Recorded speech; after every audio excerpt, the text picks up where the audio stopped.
to make it to this session can just revisit this later. Eric, How? did you? How? Oh, I'll show you everything, Mel. Don't worry. Okay. Okay. We've got a full session for you today. Eric, if you could let people in while I'm presenting, I would greatly appreciate that. Sure thing. Awesome. Okay, so welcome everybody. This is Intro to Zoom. My name is Lindsay Studer. I am the Program and Events Coordinator at CTRL. Before we get started, I just wanted to mention that this session is purely technical. I have a background in AV and computer lab management, but we have a great session this afternoon that's more the pedagogy of teaching online and how you can engage your students. So if that is something else that you'd like to add to your day, that is at 3:30 with my coworker and colleague, Erin Haran.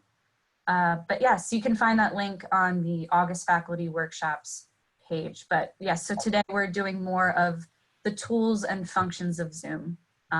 Just a heads up. All right, let me start sharing my screen. And I got a chance to look at what everybody said was most important to them. So we will definitely be going over all your questions. Also, feel free to, if you have any question at any point, you can just put it in the chat. My colleague, Eric Schuler, will be helping us out and he will relay any questions that you may have from the chat to me. All right, thank you all for coming. Okay, so intro to Zoom. This is how we're gonna, the flow of the session will go. I'm gonna start by just showing you basic controls that you'll have in your meeting. And then I'll go into how you can configure your AU Zoom account that American University has provided to its community. And then I'll show you how to set up meetings, which will be what you can use to set up your class meetings. I've also put Q&A sections after these big chunks so that I make sure that I answer your questions. Yeah, and then we'll go into advanced tools. I just put screen sharing in breakout rooms, but that will also include polling, the chat function, any advanced tool that you may want to use for your class. Okay, so basic controls. This is what your students will see. So when you set up a meeting, and let me go ahead and get my laser pointer here. When you set up a meeting and your students join your Zoom meeting, these are the options that they will have. Just to go through some of these, if you were to float your mouse to the top of your Zoom screen, you'll have two options that it just shows you how you can view your participants. There is gallery view, which puts everybody sort of in this Brady Bunch grid, but I highly recommend it if you're doing a class that's more discussion based. If you're encouraging your students to have their video on, this would be a really nice way to be able to see everybody. The other option is if you're doing more of a lecture, speaker view is really nice because it only highlights the person that's speaking. So two options for you there. And then we'll go into these in the next slide, but your students will also have these options as well. This is how they can raise their hand. When they click on this, their name will have a little hand icon next to it, and that's how you know that that person has raised their hand. They can also give you feedback in real time. If they need you to go slower, they'll hit go slower. Same sort of idea. All these icons will pop up next to their name, and it gives you sort of real-time feedback. These aren't used as often, I'll be quite honest. The main important one is raise hand function, which your students will use, I would think, very frequently. Okay, so that shows up on, oh, never mind. It shows up on the student screen that, and we get something, we'll see it, right? In the picture? yeah, so if you are, let's say you have all your students in gallery view. If one of your students raises their hand, their video is going to be more prominently placed, and it'll have this blue raise hand icon in the video itself. Okay. Yeah. So you'll see like the participant, their options are limited because they are guests in your meeting, but this is what your controls will look like. So you see you have a lot more options. You have security, you have polling, you have closed captioning, things of that nature. And those are the controls that are given to the host. So let me walk you through, I'm gonna walk you through audio up to this participants control. And then these features like chat, polling, breakout rooms, we're gonna go into that later in the advanced tools section. So on the very left-hand side, and you can follow along too in this Zoom meeting, if you float your mouse to the bottom of the screen, you should get your participants view, these controls. On the very left-hand side, we have the microphone icon. That is your audio. This is sort of apparent or pretty self-explanatory, but if you click it and it has the red slash through it, that means that you are muted. And in order to speak, you just need to click on it and it's gonna unmute you so that you can speak. The audio and the video icons have these chevrons next to them, these little triangles. If you were to click on that, it's gonna open up more options. This is not something that you'll need on a day-to-day basis, but if you're noticing you're having some audio issues, you can always open up this menu and there's more options such as audio settings that you can click in and test your speakers and test your microphone. So that's just something nice to know in case you're having some issues. Also, for example, if you notice that your computer audio is just not working, this is the option to switch to phone audio where your students could call in with the phone number that goes with the meeting. And I will show you that as well. So the next one is video. Again, sort of self-explanatory. If you were to click it and it has this red slash through it, it just means that you're not showing your video. And if you click it again and the slash is gone, it means your video is on. Something that is a really cool feature that is in the additional menu by video, if you click that, you'll get more options such as integrated webcam, choose virtual background, and video settings. So if you had your own webcam that you connected to your laptop via USB cable, this is where you could select that webcam if you chose to use that. Normally it will just select the camera that is a part of the laptop. That's the integrated webcam. Choose virtual background. So this is something that a lot of people have asked about. You can't force your students to put their video on, especially just because everybody's circumstance is different. Maybe they don't feel comfortable doing that. But if it's important to you as a faculty member to see your students, what you can do is encourage them to use a virtual background and say something to the effect of, I would really like to be able to see my students. If you're more comfortable, there is the option to choose a virtual background.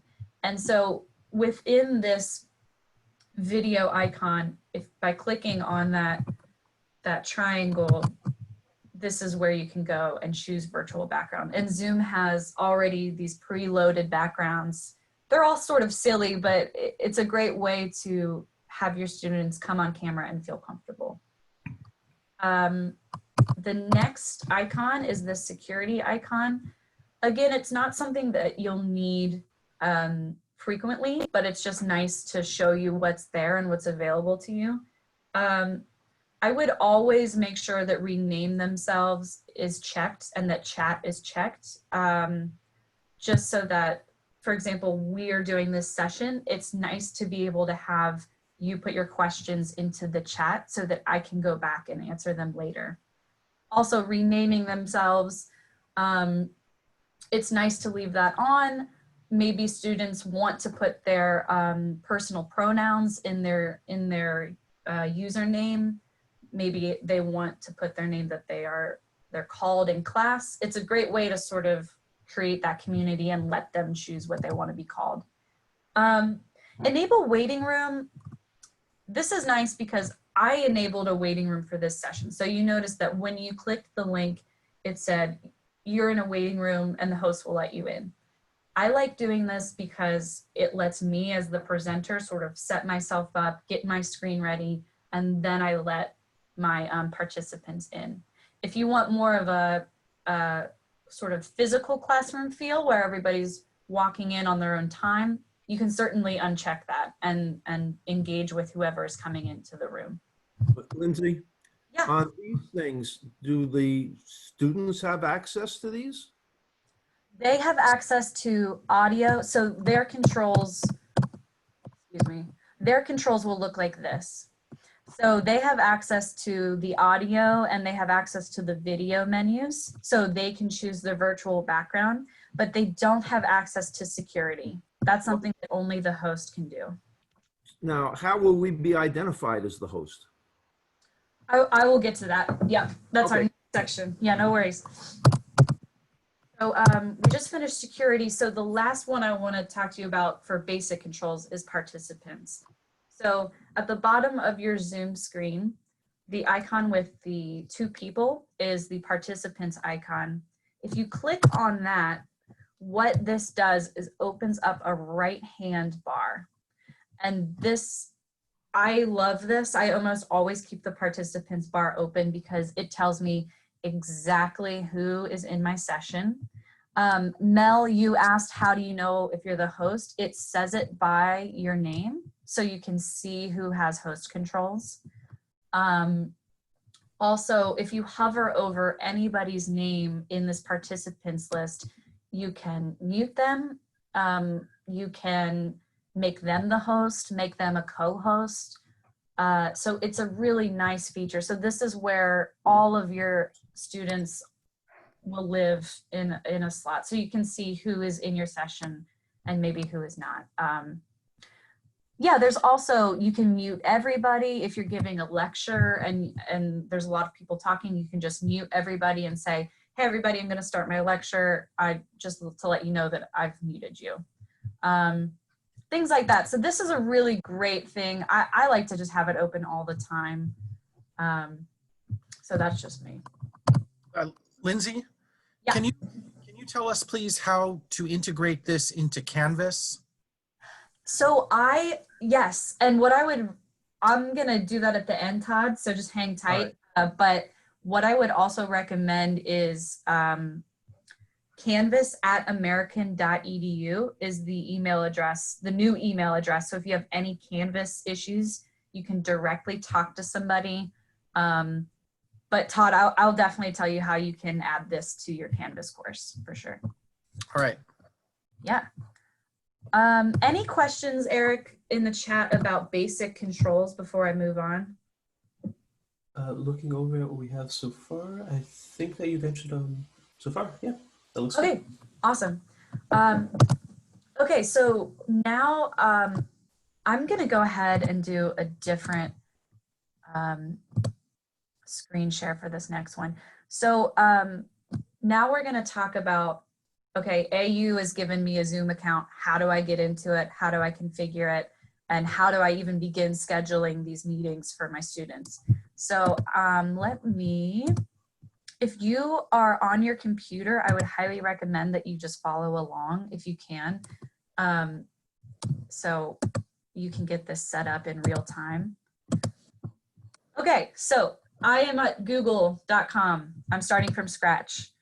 In the URL field, what you would need to type in is american.zoom.us. Eric, could you put that in the chat as well, just so everybody has that? Thank you.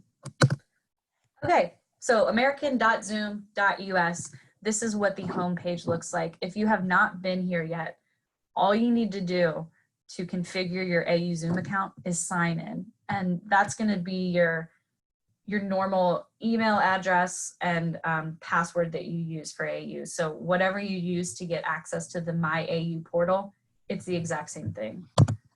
I have already signed in, so it came up immediately, but I will give you all a second to get there. Okay, so this is what your homepage will look like. As you can see, I have a lot of meetings scheduled because we're doing a lot of events today. But this is what it will look like. To schedule a new meeting, it's very simple. Under upcoming meetings, there is a blue button. It says schedule a new meeting. If you click on that, this is where you can set up your class meeting. So for example, let's say, I don't know, my class is modern art. So I put the title of my class, and maybe it's best to put, if there's multiple sections, to put the section that this is, just so students aren't confused. Description, this is a great place to put, you know, modern art section with Lindsay Studer, and maybe you could put like meets at 2 p.m. Monday, Wednesday, Friday. Just some sort of description so that when your students click on the link, they're like, okay, I know exactly what class this is. I'm not in the wrong class, just to give them a little more information. When? So this is pretty straightforward. There's the calendar option right next to the date. And let's say this class starts Monday, August 24th. So I can click August 24th so that the students know that that's when the first class begins. And I said this starts at 2, so we'll just go ahead and put that in. Excuse me, what if your class doesn't start exactly on the hour or a half hour? That's completely fine. If it starts at 2:20, you can just type it in. Do that. Okay, thank you. Yeah, and what's great about this is, so I've set this up so that my class starts at 2:20. That does not mean that I can't enter that meeting beforehand and prep. It's just sort of letting the students know that this meeting begins at 2:20. Your class begins at 2:20, but as the host, as the faculty member, you're welcome to go in as early as you want to go ahead and prep. Same with duration. It's, for example, let's say this class is 1 hour and 15 minutes. If you hit 1 hour and 20 minutes, it's not going to kick you out. It's sort of just setting a time frame, students to know how long their class is. Okay, this one is really important. Underneath time zone, it's preset to be DC time zone, which is great, but underneath that, it's reoccurring meeting. You want to click this. And I think my recommendation to you is, I find it really annoying and frustrating to have to say, okay, I'm teaching 3 classes. They meet weekly. I've got to pick the days, how many occurrences. It's a lot of mental work, and I don't think it's worth it. So what you can do instead is, I always pick no fixed time. And what that means is that this meeting will live in my list of meetings until I'm done with it. And it will just repeat every day. And I don't have to think about, you know, how many times does this class meet a week? How many times do I need to repeat that week? It just lives in my meetings until I'm done with it. So that would be my recommendation. It just makes it a little easier on yourself, and it's less work. Meeting ID. Lindsay, I'm sorry. May I interrupt for just a second? Yeah, of course.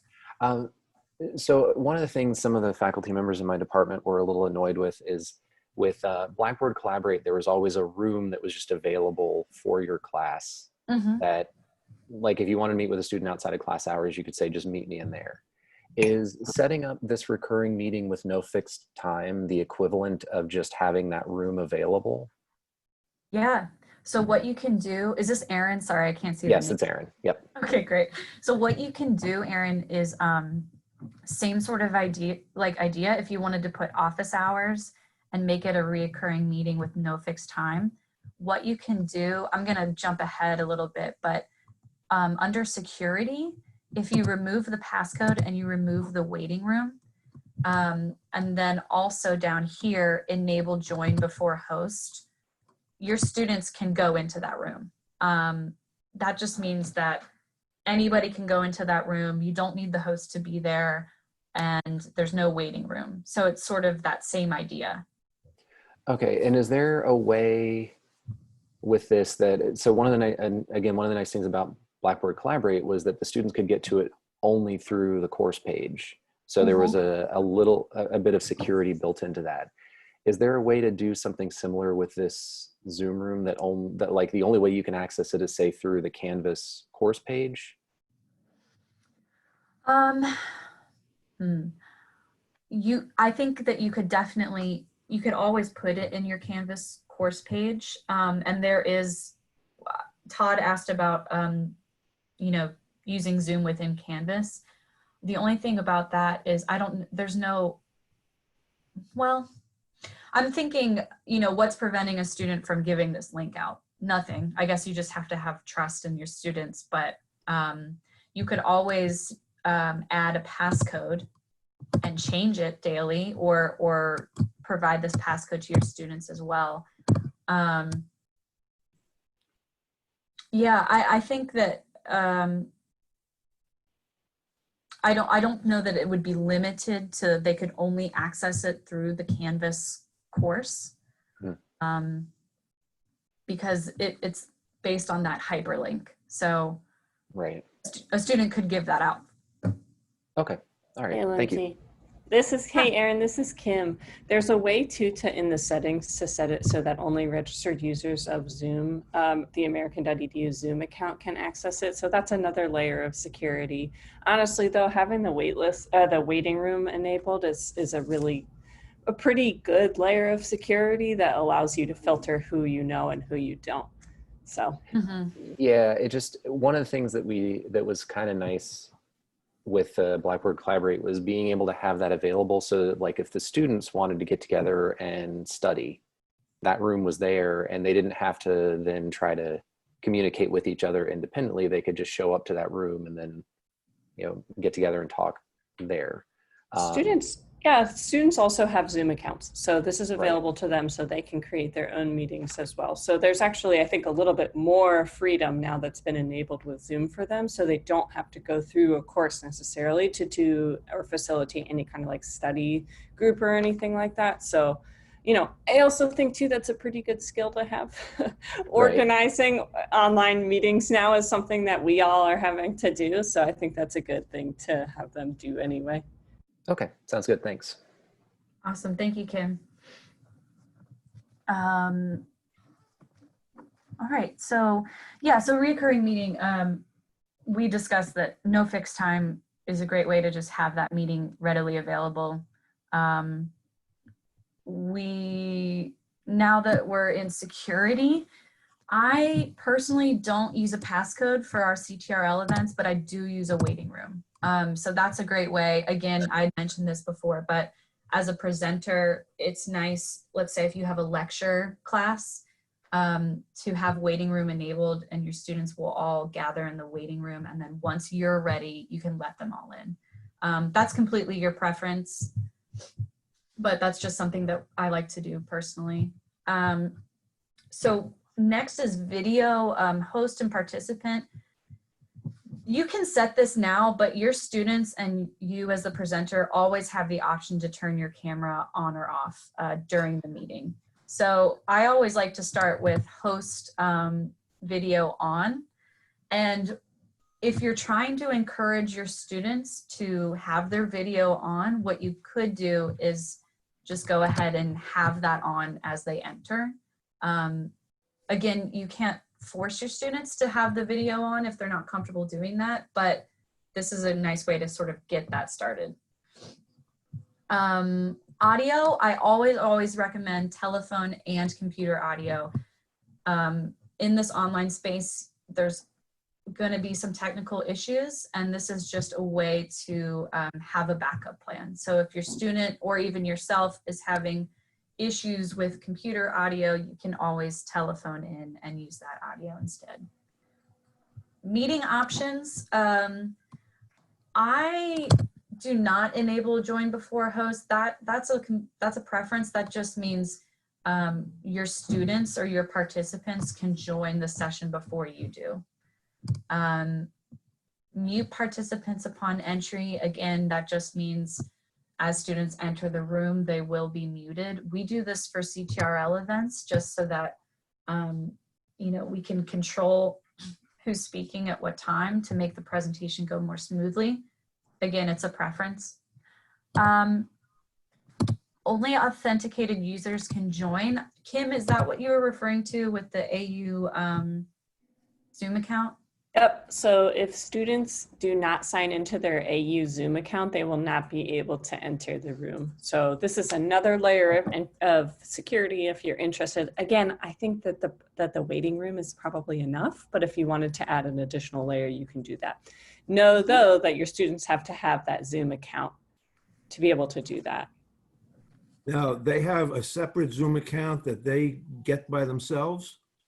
Yeah, so just as you logged in, Melvin, at the American.Zoom or zoom.american.eus, students have the ability to do that as well. Excuse me, I have a question on that. So if you allow only authenticated users, would that make it difficult for a guest speaker, for example, to join in? Yes, something to be aware of. Having the waiting room allows you, you know who the speaker is, you can let the speaker in, you can provide that link to them, and then they'll, you can let them in ahead of time so you can kind of talk a little bit about what your game plan is. And then when the students are coming, then you can, and the speaker is ready to admit them, then you can admit them. So again, I think the waiting room is just enough layer of security. This is just an additional layer. Mm-hmm. Great, thank you, Kim. This is, okay, so the next one, a lot of people have asked about this, breakout room pre-assign. By clicking this, this is where if you have a list of students, you can import it and then create your breakout rooms based off of this list. So I'm gonna go into this later, so I don't wanna go into this right now so we can keep moving ahead, but this is where you can pre-assign breakout rooms with your class. And then also record the meeting automatically. You can always record once you're in the meeting, but this is just a layer of, kind of removing that from what you have to do. If you click this, as soon as you start the meeting, it will record. I like to go ahead and just record once I'm in the meeting because there's usually, people entering, all that stuff you don't have. Alternative hosts. I've done this for our August faculty workshops when I set up the Zoom meetings. So for example, Tommy White is doing a session right now. I can type in his email address and it lets him be the host as well as me who created the meeting. So that's really nice because Tommy was able to go ahead and enter his Zoom session and have all the host controls without me even needing to be there. So this is a great place if you have a TA or you have a grad student that's helping you, you can type in their AU email address as long as they have also configured their AU Zoom account and they will be notified that you are letting them be a host as well. Great, and then you would just save this, make sure you save, and now it brings us to this page where we can add it to our Google Calendar. It just shows us what we've selected. And then the invite link, this hyperlink is what you could copy and paste into an email to your students, or if we're in Canvas, it will just automatically connect it to your Canvas course. And then there's also the copy invitation option on the right-hand side. And this is going to give you a ton of information. It's probably overkill, but if you really wanted to make sure your students had every possible telephone number, just in case you had students in different areas, you could certainly do this as well and copy the meeting invitation.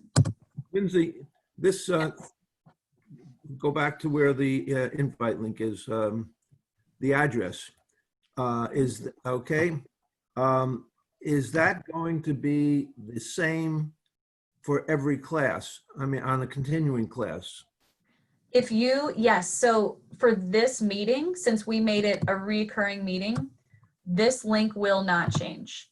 Okay, Every new meeting you make will have a new link, but because we've made this one to reoccur indefinitely, it will always have this same link.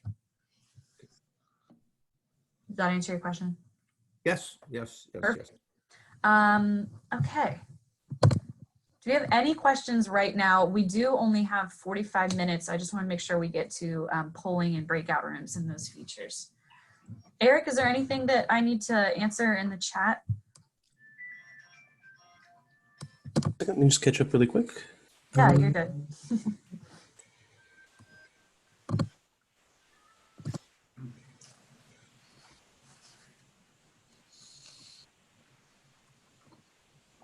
There's a comment about meeting options doesn't give all the options of functionality that I've shown. I think that's because the individual might be, as a participant, they don't see all the functionality compared to if you're the host. So because you're not the host of that, you're not going to see the breakout parts. Sorry, just saw a quick message on that one. I don't see any others. Would you be able to have Anna be a co-host? I think she Oh, just yeah. I can do that. That's an easy one to do. All right.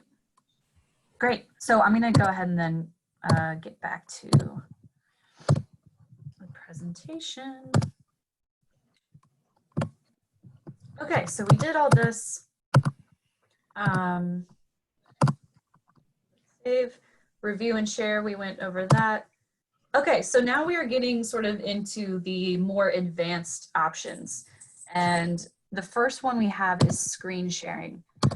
So at the bottom of your screen, and you as a participant should be able to see this icon as well. There is a green icon, it's called Share Screen. And when you click on that, you're gonna have a lot of different options here.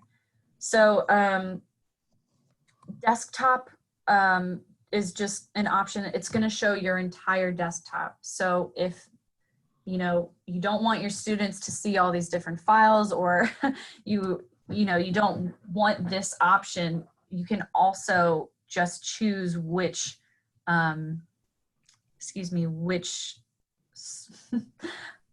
me restart.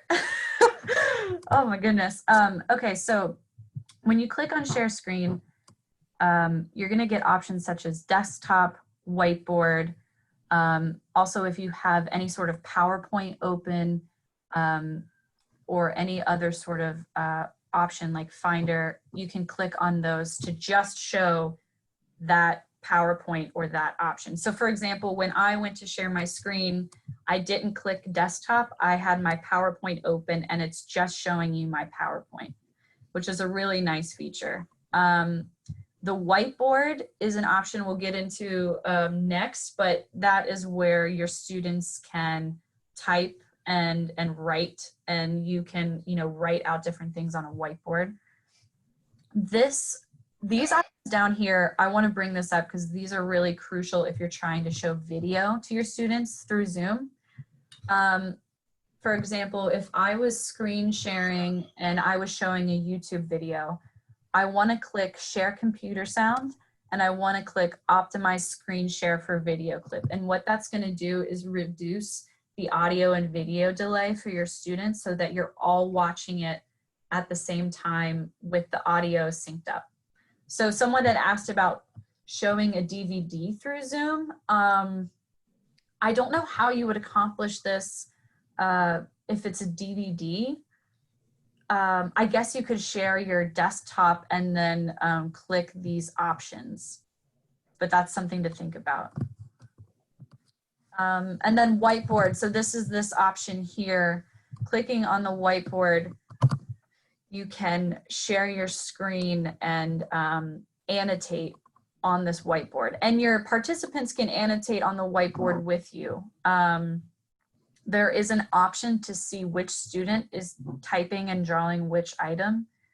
it's in, once you're annotating and once you're at this screen, there is, I believe, Eric, correct me if I'm wrong, but there's an option under advanced sharing that allows you to see who is annotating which Yes, let me see if I can find the link really quick for that. great, thank you.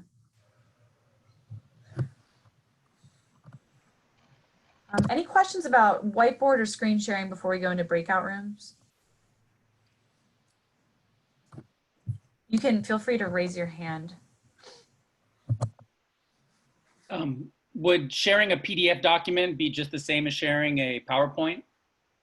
Yeah, that would be what I would do, William. I would just, if I had Adobe Preview open with a PDF, I would just share my screen. Yeah. There's also an option in the chat where you can drag a file now into the chat. So if you wanted your students to be able to have that file and download it as well, you can throw it in the chat, which is really nice.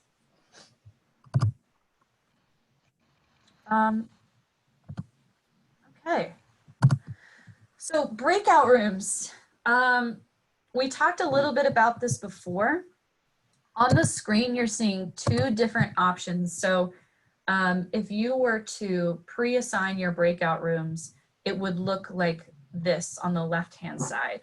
So if you have a list of your students in your course, you can import them and then assign those participants to different breakout rooms by simply adding in their name and highlighting the different breakout rooms and continuing to add people to the breakout rooms. And let's say, like, for example, they have 4 breakout rooms in this example and you want 6. All you need to do is click on this plus sign to add more rooms. And then if you were in the meeting and you did not care who was in which breakout room, you just needed them to be even. In the host controls, as a faculty member, the person who makes the meeting, you'll have this icon here and it's 4 squares, and that is what you click on to open up this pop-up window. And let's say, for example, I have 28 people in this session.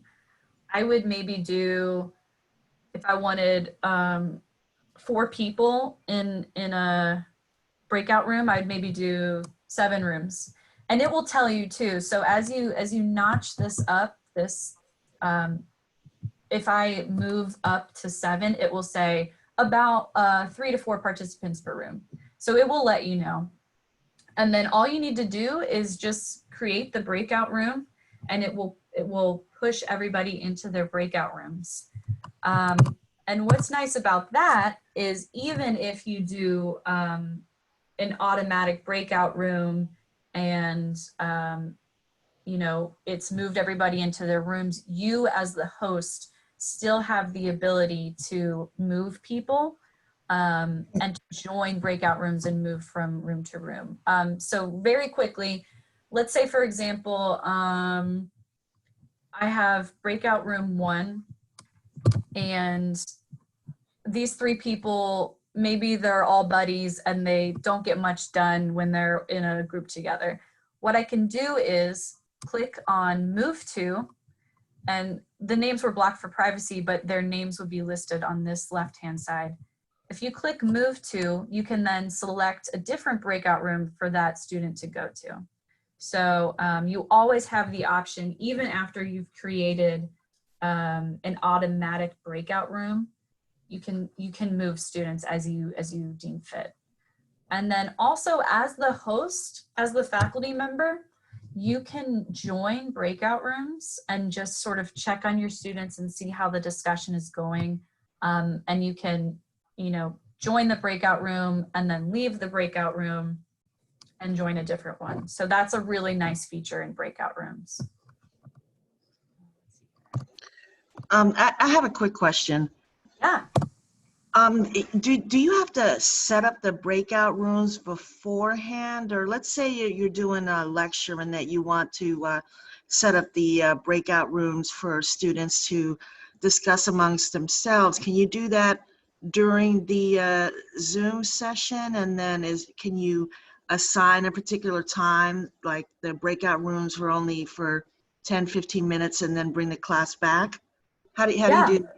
Yeah, absolutely. So if we go back to here, as the host, let's say you're giving your lecture and you decide, okay, I want everybody to go into breakout rooms. All you would need to do is click on this icon, this breakout rooms icon, and it's going to pop up this window.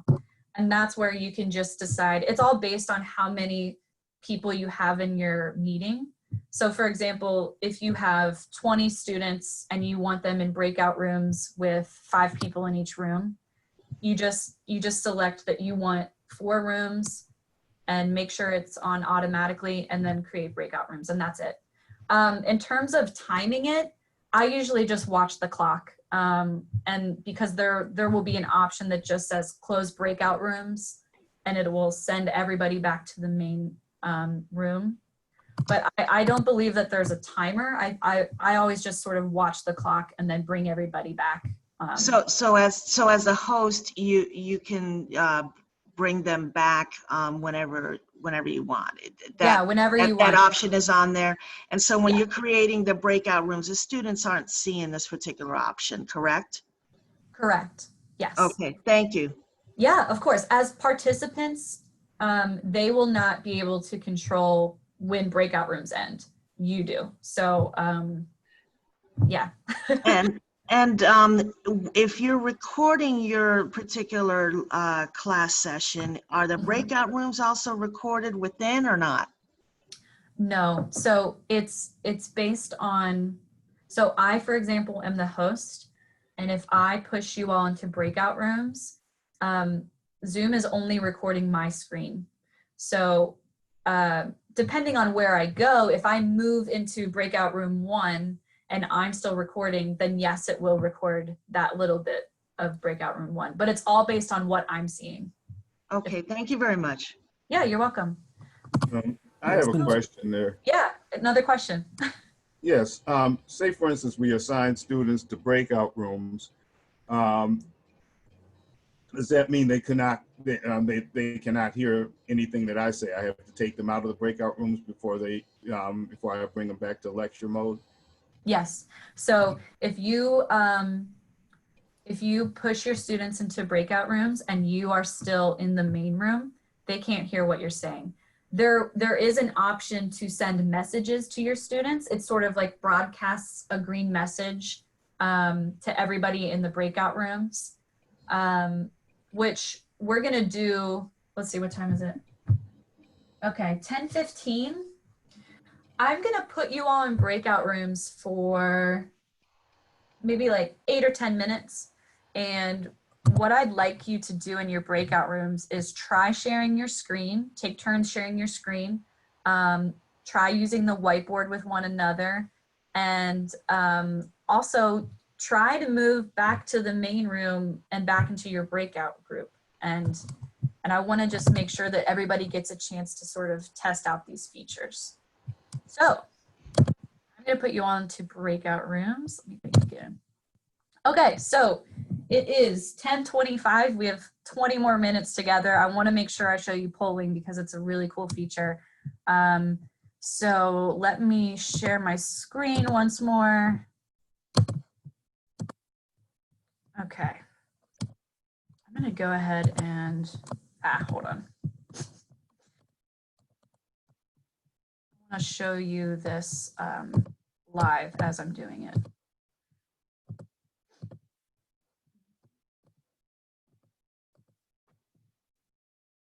Okay, so you should be seeing my Zoom account now. And okay, so these are, I'm back on my homepage in my American Zoom account. And if I'm looking in my meetings, you'll see that I have 2 green dots next to these 2 meetings. These are the 2 sessions that are currently happening. Intro to Zoom is the session that we currently are in. So what I want to show you is polling and how to create that poll and launch that poll. So this is the session we're currently in. If you want to create a poll, it needs to be done before you're in your session, while you're creating the meeting.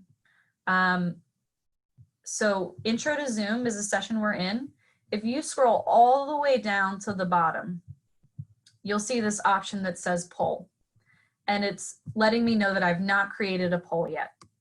So all I would need to do to create a poll within Zoom is on the very right-hand side, there's this add button. If you click on that, now we can go ahead and add a poll. So for example, let's do something silly. So my poll is called Cool Dog Names. My question is, what is the best dog name? And you can only choose a single choice for this Cool Dog Names poll. You do have the option to do multiple choice so that your participants can choose multiple options. We're going to do single choice for this. All right, first option, Sparky. Second option, Buddy. Third option, Green Bean. And let's do something like, okay. So I've created this question. I can add another question to this poll so that my Cool Dog Names poll is multiple questions, or I can just leave it as this one question. And once I click save, now within this meeting that I've created, I now have a poll. And if I go back into this meeting, so this is the meeting I created the poll in. I have the poll icon at the bottom of my screen, which is a part of the host controls. If I click on that, a pop-up window opens with my poll that I created, and I can launch the poll. So now you all as the participants can vote on which is the better dog name, which I would encourage you to do right now, just for fun. All right, Green Bean's got a steady lead.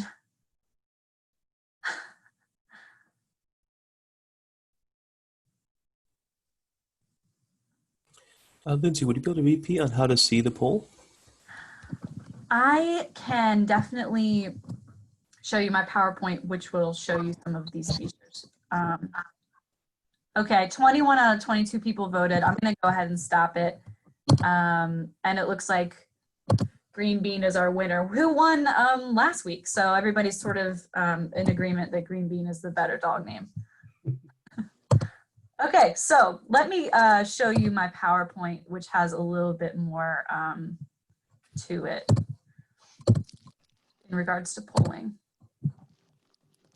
So can you all see my PowerPoint? Yeah. Okay, great. So this is what we did. We just added the poll, and you saw this screen as well.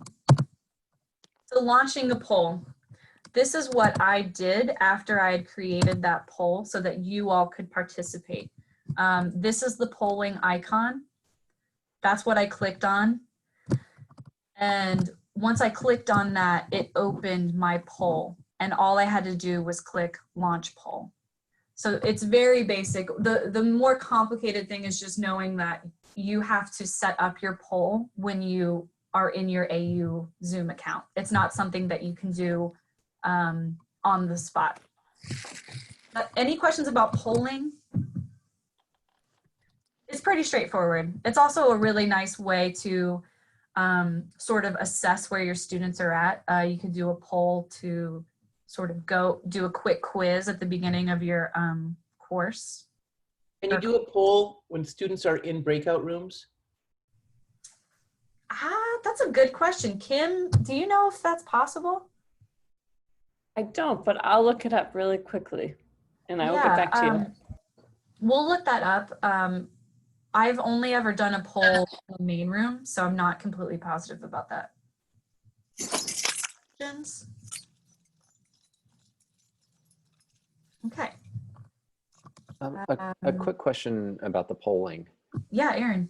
So I have multiple choice questions mixed in with my lectures generally that they're just ABCD answers. And so I'll have the question, the answers on the screen. If I want to reuse a poll where it's just, so I'm not going to like fill in the questions or anything in the poll itself. I'm just going to have it come up with generic ABCD answers. Can I just keep reusing the same poll over and over again where I reset it and have them re-answer on a new question? Like with the poll that you did, could you go in and reset all of our answers and have us re-vote on which we think is the best dog name? Oh yeah, so so let me just go ahead and try that now. Let me stop sharing my screen. So if I do poll, yeah, so after I launched what is the best dog name, and you all voted, I got the option to share the results. And then after I stopped sharing the results, it said relaunch polling, and I can relaunch it. And now you can, does that answer your question? Yeah, it does. I just was hoping that I wasn't going to have to go through and make an individual poll for each multiple choice question, because in some cases I've got like 10 or 12 within a lecture, and I didn't want to have to make 12 polls in each time we have a class. So yeah, being able to reset it and reuse it where the answers are just A, B, C, D, E works out perfectly. Yeah. And something you can do, I'm going to end polling since we did this already, but something that you can do, Aaron, is when I was making the poll, I can have multiple questions within one poll. So if you're doing, well, I guess it depends on if you want to launch one question and space out the questions throughout your lecture. Bye-bye, Zeus. Yeah, Todd? Oh, nothing. I'm sorry. Oh, you're fine. I thought you had a question. No worries. Yeah, so you can reuse polls to answer your question. Okay, let's get back to, I want to show you recording, which is a feature that is really great if you want your students to be able to revisit your material. So recording, as the host, and I believe co-hosts have this option as well, but there is a record icon at the bottom of the screen. And there are two options, record to the cloud or record on this computer. It's your preference. What I will say is recording to the cloud is going to put your recordings in your AU Zoom account.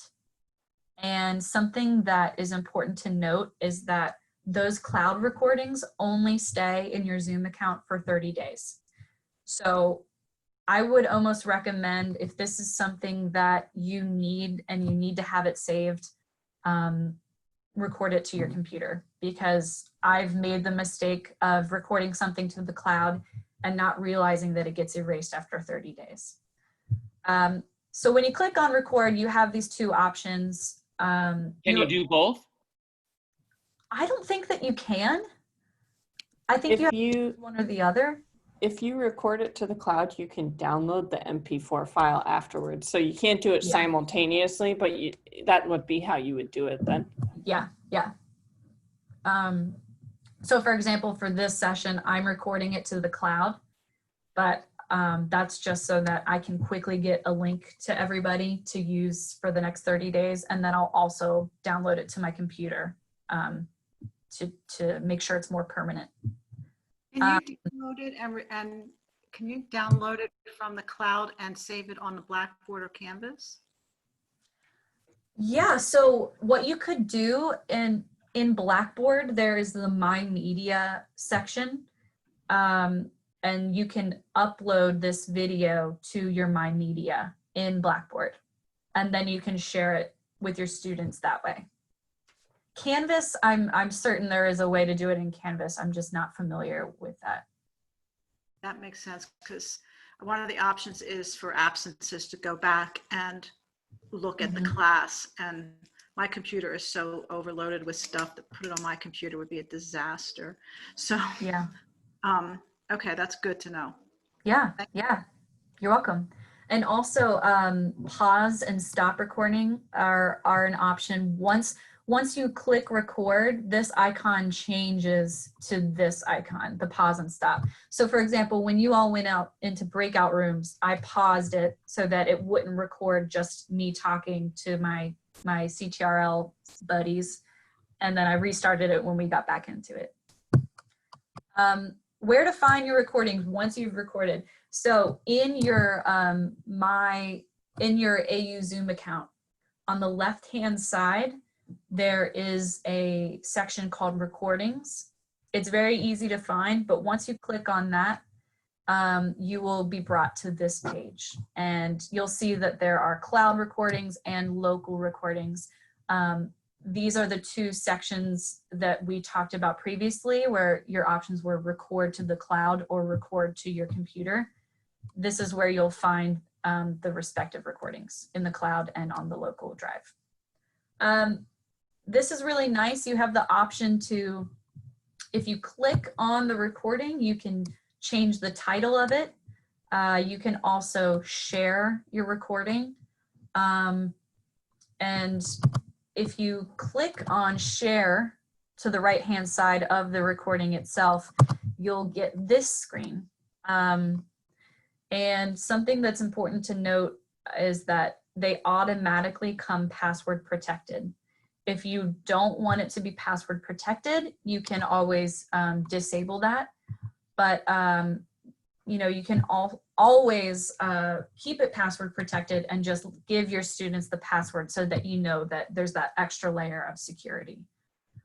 Also, viewers can download. That gives the students the option to download the video so that they can save it on their local drive. And then just to reiterate again, cloud recordings are only available for 30 days. So if you want to keep them, you would need to download them. And then, as we said before, if you want your students to continue to see them, you can upload the recordings to My Media in Canvas and also My Media in Blackboard. Any questions about recording? Are the recordings different passwords different for each recording? I believe they are, yes. So if you have 15 classes, you have 15 different recordings with 15 different passwords, and you have to share those independently each time you want to share it. Well, let's do some exploring, because I wonder if you can change that password to be whatever you want it to be. So give me 1 second here. I want to see if we can do that. Okay. Or it might be easier if you download it and then put it on Blackboard, as was suggested earlier, because then you don't. Yeah, have true. So just to go over this again, on the left-hand side, you'll see this recording section. And if you click on that, you'll notice I have a lot of recordings here. But if I go to share next to new faculty orientation, which we just had yesterday, yeah, it looks like I can't change. Oh, wait. Yeah, you can change the password to be whatever you want. So if you do want your videos to be password protected and you don't want to have 15 different passwords, you could make it something, and as long as you follow these rules here. Okay, thank you. You're welcome. Any other questions about recording? See a question in the chat about if you set up the course setup for recording as a permanent setting, do you have to request a recording at each session then? Or will it automatically go ahead and record? I believe It'll automatically record it. Yeah. So when you're setting up your meeting and you select record automatically, you don't have to worry about it. Every time you begin a new meeting, it will record that for you. It's 10:40. We have 5 minutes. I'm at the end of my presentation. I did want to show you just one more thing, and then I will stick around until 10:55 or so, answering questions. But so here are some additional resources. We talked about, Todd had a question about Zoom in Canvas. Since we're running low on time, what I'd recommend is checking out these recordings and these documents. It will tell you how to change your settings in Canvas so that you can add Zoom to your menu. It will tell you how to use it.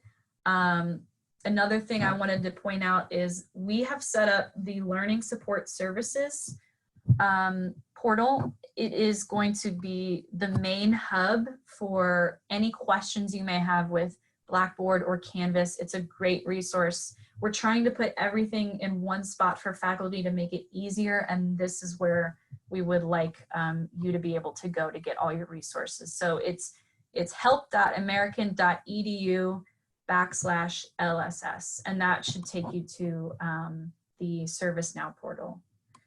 Another thing I just want to point out is if you have any questions about Canvas or Blackboard, you can always email canvas@american.edu or email blackboard@american.edu, and that will be a much better way to get answers quicker. And if you're unsure of where to go, you can always email ctrl@american, and we'll point you in the right direction.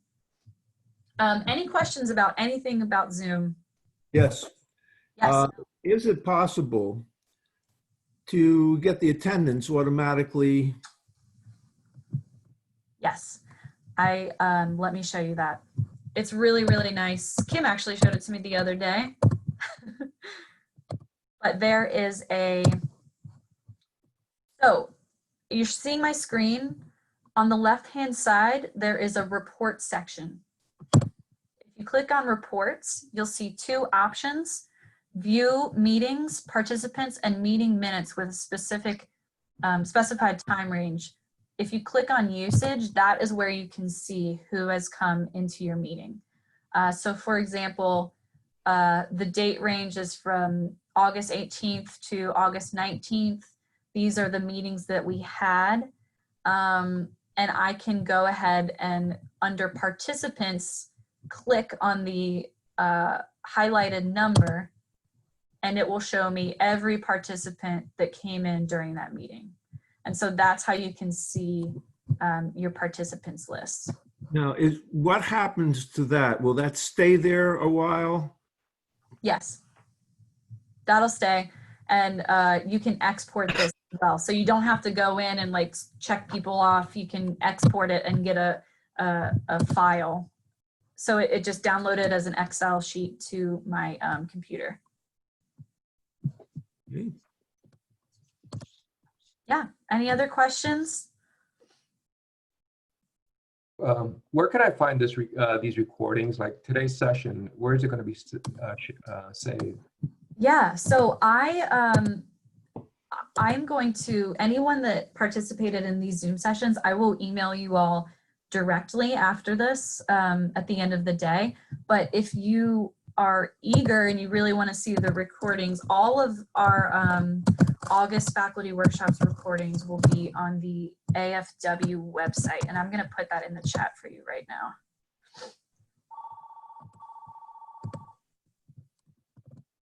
There you are. So if you go to that website, it's the homepage for all of our August faculty workshops, and each session has its own page, and you'll find session materials underneath.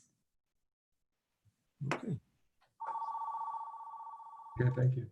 All right, home phones ringing. Okay. For the usage report too, for the for the attendance, if you click on, so if you're on usage and then, reports usage, and then you click on the number, it's, however many students, and then you click on show unique users, it's an easier report to interpret. It's just going to produce the list of people. I just wanted to mention that because I think that the report that's generated automatically is very confusing. Yeah, and it's going to show you every single time someone came into the room, which is not maybe something you need.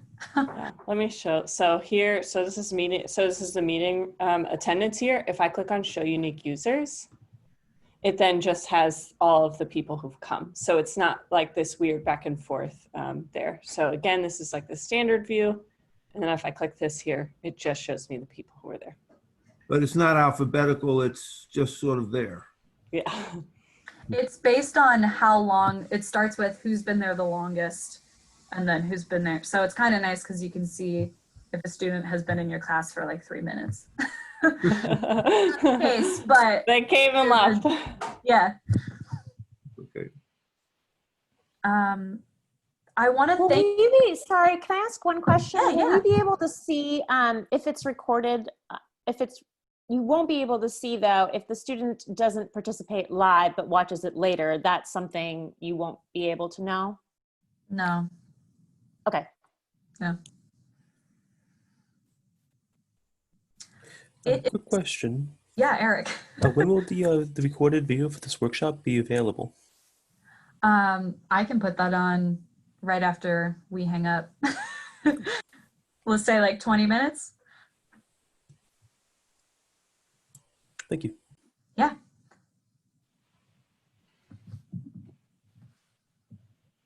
Any other questions? It is 10:47, so if you need to go, thank you for joining us. I will put the recording up as soon as possible. But if you want to stick around and ask me questions for a few more minutes, I'm happy to do that. Thank you very much. It was very helpful. Good, I'm glad.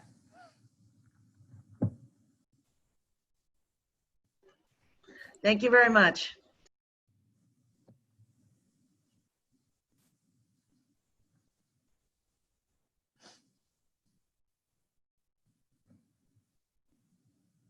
Sorry, is it okay to ask one question now? Yeah, yeah. I was just wondering, in the sharing screen, if you have a PowerPoint and you choose the view to show the PowerPoint, but then you want to switch to like a YouTube, do you have to stop the screen share, go to YouTube, and then reshare? Yeah, I had to do that during this session and I was kind of bummed out. Yeah, so I was sharing my PowerPoint and then I wanted to show you guys my screen and I had to stop sharing and then reshare. So Okay. And then when you are in PowerPoint, there's no way for me to see what they're seeing, right? So if I like minimize my PowerPoint, they're still seeing the full screen, but I can't see what they're seeing, right? Only if you select on share screen. If you click on share screen and then you choose desktop, will they be able to see everything that you're seeing? So in terms of agility with presenting, I recommend sharing your desktop so that you don't have to stop sharing and then reshare. So, you know, stop sharing your PowerPoint to then present on YouTube or whatever. So if you have the desktop, your students are seeing everything that you're seeing. That's good because I think that it's easier to kind of move around with the different things, but also bad because they I was can going to say, see unless you everything. have like messages and texts and stuff coming up on your screen. So something to be aware of. So your students will see every single thing that's happening on your screen if you share your desktop. So we have Teams up all the time. That's the kind of Office 365 communication method we use at AU for CTRL. I have to make it so that those notifications don't come up during, you know, the session. Right. And emails as well. So it's, you know, it's something to keep in mind there. If you don't mind though, switching between the sharing of the PowerPoint versus the sharing of the YouTube, then you can share those specific ones. I guess it's personal preference. I prefer just to have my desktop up. Okay. That way I know that whatever I'm seeing, they're also seeing too. Got it. Okay. I think those were my questions. Thank you so much.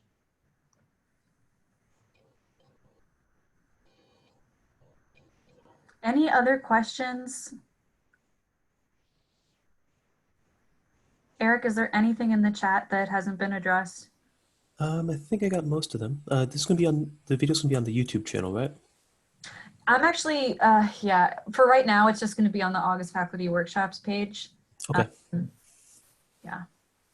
Thank you very much. Bye, Stephen. Thank you. Hope you all have a great fall semester.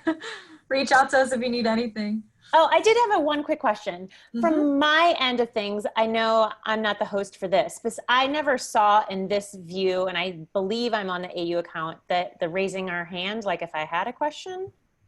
If you go to the participants icon at the bottom, yeah, and it you says click that, invite. there should be a raise. You should be able to raise your hand then. You don't see it? I didn't see it, so I know I believe I'm on my AU account, but I never saw like how to raise my hand if I wanted. So I see that, this is Kathy Troy. I see that if I hover over participants and click on it, then I get a list by name of participants along at least the right side of my screen. At the bottom of that is a toolbar that includes raise hand. Oh, okay. Now I do see it now. For some, Okay, great. Oh wait, or was that Kathy's screen? Is that my screen? No, okay, got it. So Yeah, do you want to try raising your hand? Yeah, okay, I see it.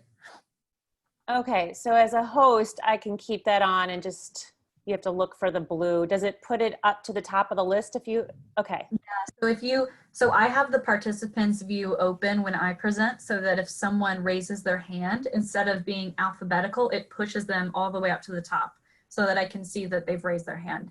And then once you lower your hand, you go back into the list in alphabetical order. Okay. Mm-hmm. Oh my gosh, this was actually really, really helpful. Thank you.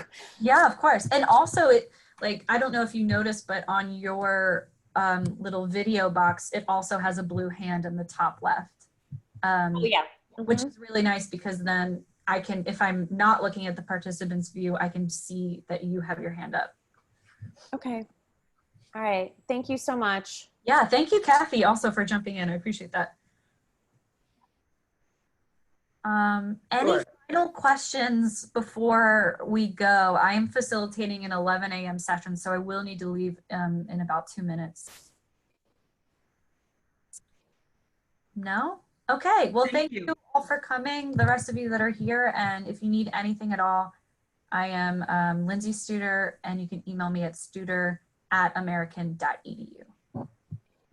Thank you. Thank you very much.